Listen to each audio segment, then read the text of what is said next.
Hello, everyone, and welcome to Really Old Movies. I'm your host, Harrison Scullin, and today I'll be discussing Father Goose from 1964, starring Cary Grant. And before I get started, obviously you could tell I'm not my normal location. I'm on the road, and so a few episodes here and there, you'll see me in this background, and that's why, because I'm on the road. But with that, let's get into some behind the scenes details about Father Goose. According to IMDb, this was one of Cary Grant's favorite projects. He always maintained his role in this film was most like his real personality. He claimed to have kept in touch with most of the girls as they grew up and had families of their own. And another detail, this is one of the last films Cary Grant did before he retired, because he felt once he reached 61, he was a little too old. And so that's pretty interesting how this movie was his second to last film. But now let me get into my thoughts on the plot. So the plot, I gave it a 4 out of 5. I thought it was really funny. I love how Cary Grant plays a selfish, grumpy old man, well, middle-aged man, and who just wants to be left alone, wants to be left on an island, but then he's able to change that, and he falls in love in a way with this woman here, but then also kind of becomes a caretaker to the little girls they've been tasked to take care of because they're stranded from this is the middle of World War II, so they're stranded and not able to get back home. So basically, he goes from, oh yeah, I'll be chill just here on the island reporting airplanes to, oh man, now I have to take care of all these other mouths to feed. So, anyways, I thought it was a really fun story. It's not a perfect plot overall, but I had a fun time watching it. I think it's a really fun, little cute story. So that's why I gave it a 4 out of 5. Now let's move on to the acting. So the acting, I also gave a 4 out of 5. I thought Cary Grant did great here. I love his gruff and tough voice he has. It does not sound like anything like his normal accent. So that's a pretty interesting plus here. And I also love that the actors for the military leaders, they were funny, but also a bit serious when they needed to be. They fit really well. The only actor, I guess actress I didn't like was Leslie Catton. I'm not entirely sure how to say her name, but um, I don't know if it was just her accent, but she seemed kind of monotone. Wasn't the best actress. I think her funniest scene for sure is when she's drunk. That's her best acting, which is kind of sad. But I think someone who's a little bit more poised, like Audrey Hepburn, would have been a much more interesting dynamic compared to Cary Grant's like gruff and tough and whatnot. I just thought I thought the romance was fine, but I just didn't think she was that good of an actress, and so that's why I gave it a 4 out of 5. All right, let's move on to directing. Okay, so the directing, I also gave it a 4. This is Ralph Nelson here, who directed the film. I thought he did great. I mean, the set pieces were really cool, the setting was really cool, and I think Cary Grant was the right choice for the film, but I don't think Leslie Canton was.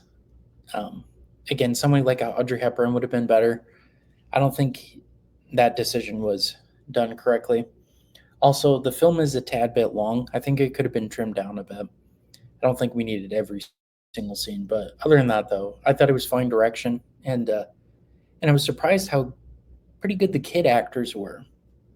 So the fact that I want to say I was reading somewhere that he tried to pick kids that were purposely not actors so that it felt a little bit more realistic. And usually when you hear that, you think, oh man, that'd be a disaster. But honestly, the kids were great. They were not terrible actors at all.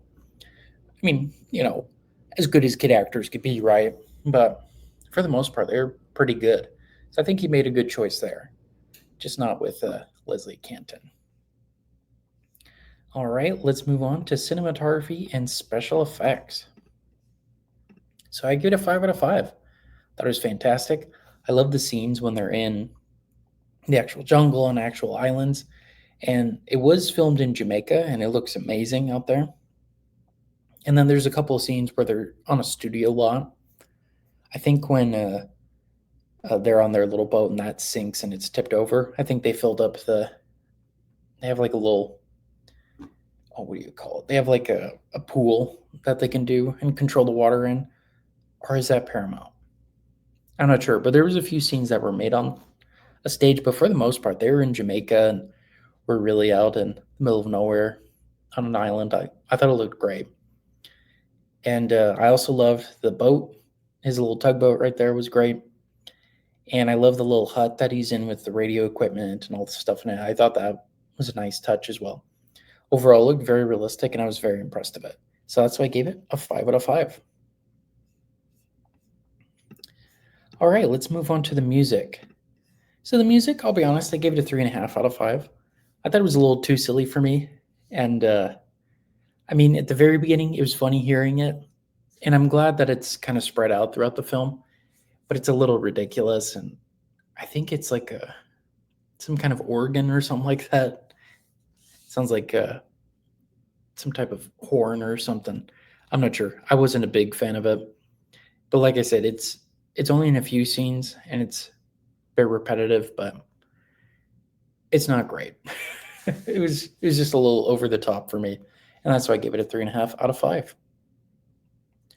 Yeah, but well, before I go on though, the tune is like do do do do do do do do.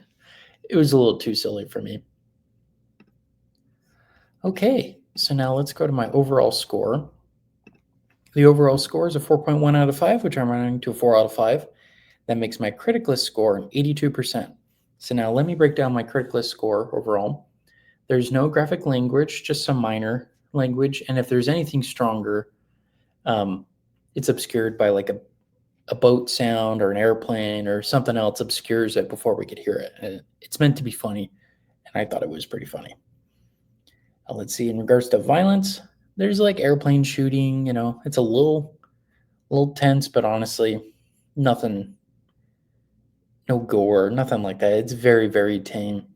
Even when they're talking about a dead character, we don't even see him. It's off camera, all of that. So very, very tame.